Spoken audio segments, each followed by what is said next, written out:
Imagine que você descobre hoje que a história que moldou 2 bilhões de pessoas não começou onde você sempre acreditou que começava. Imagine que os temas centrais da sua fé ou da fé que você conhece, o nascimento virginal de um Deus, a morte e ressurreição de um Salvador, a batalha cósmica entre a luz e as trevas, o julgamento final das almas já estavam sendo contados e recontados há séculos e talvez milênios antes do nascimento de Jesus de Nazaré. Isso não é uma teoria, isso é história. E hoje neste vídeo vamos percorrer os corredores das civilizações mais antigas da humanidade, do Egito faraônico à Mesopotâmia, da Pérsia e à Grécia helenística, para entender uma questão que poucos têm coragem de fazer em voz alta: o que o cristianismo realmente herdou do passado. E durante esse vídeo você vai entender por que estudiosos de Oxford e Harvard e das universidades de Berlim dedicaram carreiras inteiras a mapear essas conexões.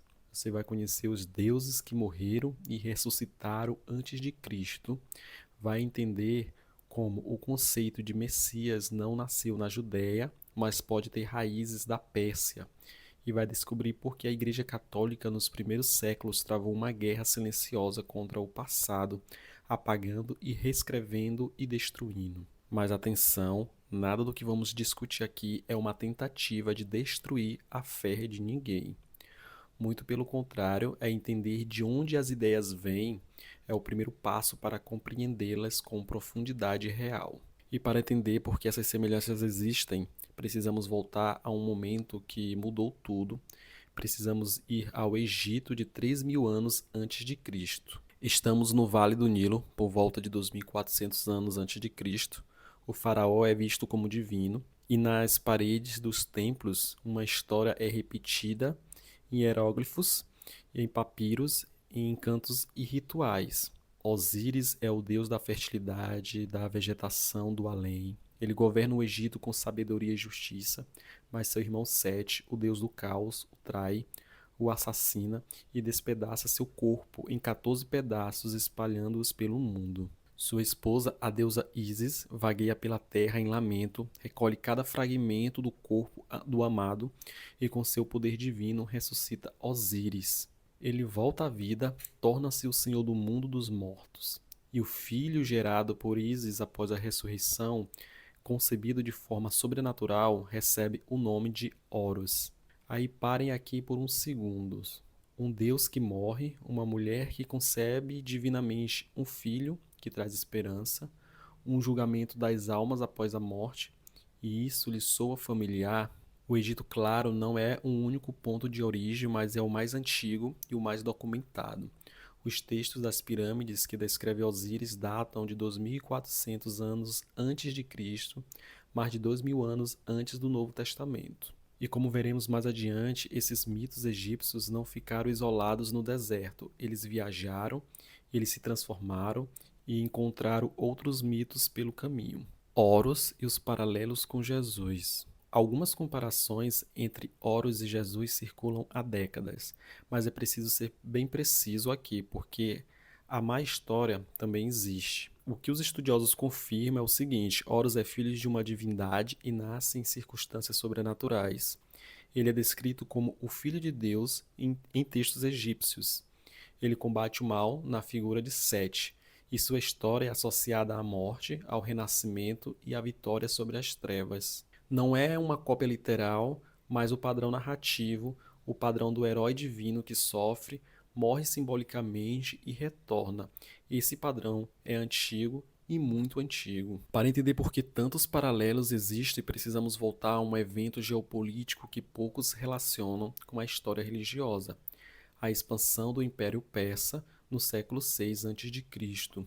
É nesse contexto que surge, ou melhor, que se expande o culto a Mitra, uma das divindades mais influentes do mundo antigo. Mitra tem origem indo-iranianas, ele é mencionado nos Vedas indianos e no Avesta persa. E quando Alexandre Magno conquista a Pérsia e o helenismo varre o Oriente Médio, Mitra viaja para o coração do mundo greco-romano. no século I e II da era cristã, exatamente quando o cristianismo estava se espalhando pelo Império Romano.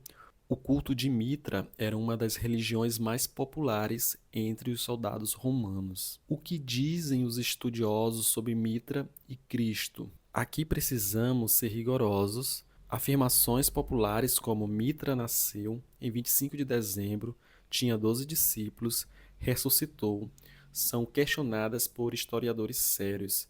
As evidências para esses paralelos específicos são frágeis ou inexistentes. Mas o que é inegável é o seguinte: o contexto cultural no qual o cristianismo nasceu era saturado de cultos e mistérios. Religiões que prometiam ao iniciado a salvação individual, a imortalidade da alma e uma relação pessoal com um Deus mediador. Mitra era um desses deuses mediadores. Ele era chamado nos textos latinos de intercessor entre os deuses e os homens. Onde ouvimos isso antes? A questão não é se houve uma cópia direta, a questão é: esses movimentos religiosos beberam da mesma fonte cultural. Eles respondiam às mesmas angústias humanas e usavam a mesma linguagem simbólica para fazer isso. Agora vamos ao que talvez seja o paralelo mais profundo e o menos discutido. Por volta do século 7 ou 6 a.C., um profeta persa chamado Zoroastro ou Zaratustra pregava uma visão do mundo radicalmente nova para a época. Para Zoroastro, o universo era um campo de batalha entre dois princípios absolutos: Ahura Mazda, o deus da luz, da verdade e do bem, e Angra, o espírito da escuridão, da mentira e do mal. O ser humano nesse sistema tinha livre arbítrio e sua alma seria julgada após a morte, em uma ponte chamada Shinvat, onde seria pesada entre suas boas e más ações. Os justos iriam para um paraíso de luz e os malvados para um lugar de trevas e sofrimento. No fim dos tempos, um Salvador, chamado São Chiante, nasceria de uma nova virgem, ressuscitaria os mortos e instauraria o julgamento final. Vamos absorver isso: nascimento virginal de um Salvador, ressurreição dos mortos, julgamento final, paraíso e inferno, batalha cósmica entre o bem e o mal. O Zoroastro pregou isso séculos antes de Cristo, antes mesmo de boa parte do Antigo Testamento ser escrito na forma que conhecemos hoje. Então vamos para a conexão judaica. Aqui está o elo que os historiadores consideram o mais documentado: o cativeiro babilônico. Em 586 a.C., o rei Nabucodonosor conquista Jerusalém e deporta a elite judaica para a Babilônia. Eles ficam lá por décadas e quando Ciro Grande, rei persa, os liberta em 538 a.C., o que acontece? O pensamento teológico judaico começa a se transformar. Antes do exílio, o judaísmo era predominantemente politeísta ou enoísta. Aceitava a existência de outros deuses, mas adorava apenas Javé.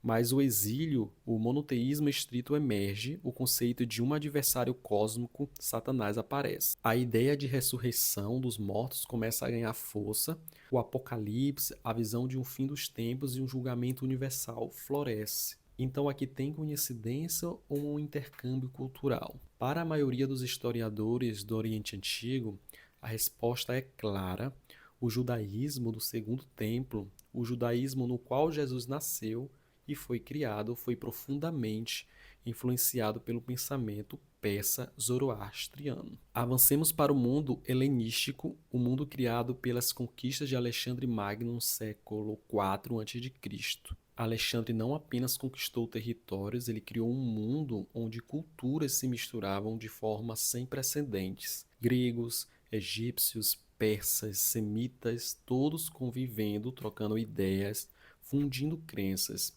É o que os historiadores chamam de sincretismo religioso. Nesse caldeirão cultural, floresceram os chamados cultos de mistérios, religiões que prometiam ao iniciado uma transformação radical, uma morte simbólica do ego e um renascimento espiritual, renascimento para uma vida eterna. Dionísio, o deus que bebia sangue. Um exemplo fascinante é o culto de Dionísio, o deus grego do vinho. Nos ritos, os participantes acreditavam que ao beber vinho sagrado, estavam literalmente consumindo um sangue de Deus.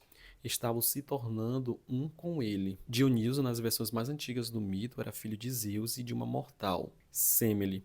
Ele sofreu, foi desmembrado e ressuscitou. Seus seguidores acreditavam que a morte não era o fim e que a comunhão com o Deus garantia a vida eterna. Isso é impossível não pensar na Eucaristia cristã. Este é meu corpo, este é meu sangue, na ideia de que ao participar do rito sagrado, o fiel se une a Cristo. E aqui chegamos a um ponto crucial que muitos evitam. O Evangelho de João e o Logos. O Evangelho de João começa com uma das frases mais famosas de toda a Bíblia. No princípio era o Verbo, e o Verbo estava com Deus, e o Verbo era Deus. A palavra traduzida como verbo no grego original é logos. E logos não é um conceito cristão, é um conceito filosófico grego desenvolvido por Heráclito no século 6 a.C.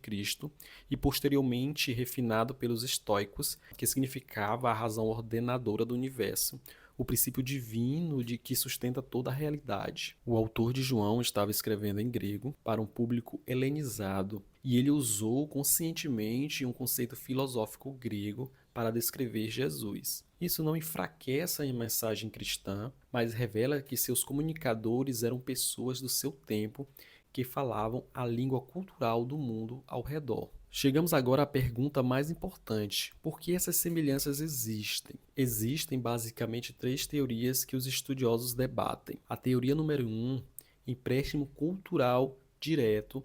Algumas tradições cristãs foram conscientemente moldadas por líderes religiosos que conheciam as religiões concorrentes. Para competir com os cultos de mistérios do mundo romano, o cristianismo dos primeiros séculos adotou uma linguagem, imagens e rituais que ressoavam com aquelas tradições. A teoria número 2, o substrato psicológico universal. Joseph Campbell chamara de herói de mil faces. A ideia é que certas narrativas, o herói que morre e ressuscita, o Deus que se sacrifica pela humanidade, o combate entre a luz e as trevas, ressoam profundamente na psique humana. Todas as culturas, independentemente, chegaram a variações do mesmo tema, porque esse tema fala de algo fundamental sobre a condição humana, nosso medo da morte e nossa esperança de transformação. Teoria número 3, a perspectiva da fé. Para o teólogo cristão, há uma terceira resposta.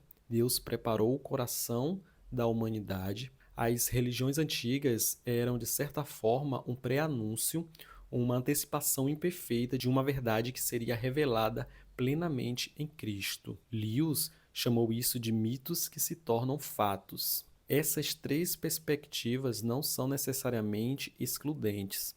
E o que torna o estudo da história das religiões tão fascinantes é exatamente isso. Eles nos desafiam a pensar com mais profundidade e não com mais superficialidade. Mas há um capítulo nessa história que precisamos mencionar, porque ele revela que os próprios líderes cristãos, nos primeiros séculos, estavam plenamente conscientes dessas semelhanças. Quando os apologistas cristãos do século II, como Justino, se depararam com as objeções dos filósofos pagãos que diziam que o Cristo era apenas mais um culto de mistério, eles não negaram as semelhanças. Eles as explicaram com uma teoria surpreendente, a imitação antecipada do diabo. O diabo, sabendo o que Cristo viria a fazer, inspirou os pagãos a criar imitações falsas antecipadas para confundir os fiéis. É uma resposta teologicamente criativa, mas ela confirma algo importante. Os primeiros cristãos viam essas semelhanças, eles não podiam ignorá-las, e eles se preocupavam o suficiente para exigir uma explicação oficial. Com o tempo, à medida que a igreja ganhou poder político, especialmente após o Edito de Milão em 313 d.C. e a conversão de Constantino, os cultos concorrentes foram sendo progressivamente suprimidos. Templos foram destruídos ou convertidos em igrejas. Textos foram queimados e a narrativa de uma origem única, pura e sem precedentes foi se solidificando. Mas arqueólogos e filósofos do século XIX em diante começaram a desenterrar o que havia sido soterrado e o que eles encontraram mudou para sempre nossa compreensão da história religiosa. Então, o que fazemos com tudo isso? A história das religiões não é uma competição de originalidade, nenhuma civilização cria no vácuo. Os gregos beberam dos egípcios, os romanos beberam dos gregos, os judeus beberam dos persas e o cristianismo nasceu nesse caldeirão de influências cruzada, como todo grande movimento de ideia. Isso não torna as ideias menos verdadeiras, não tornam a experiência religiosa menos real, mas nos convida a uma postura intelectual mais honesta e de reconhecer que a humanidade, em todas as suas culturas e épocas, tentou responder as mesmas perguntas. O que acontece depois da morte? Existe um sentido no sofrimento? Há uma força maior que nos ama e nos vê? Será que o bem no final vence? Essas perguntas não pertencem a nenhuma religião, elas pertencem à humanidade. E talvez a lição mais profunda que a história das religiões nos ensina seja esta: quando civilizações completamente diferentes, sem contatos uma com as outras, chegam às mesmas narrativas, isso pode não ser evidências de cópia. Isso pode ser evidência de algo que ressoa muito fundo na alma humana.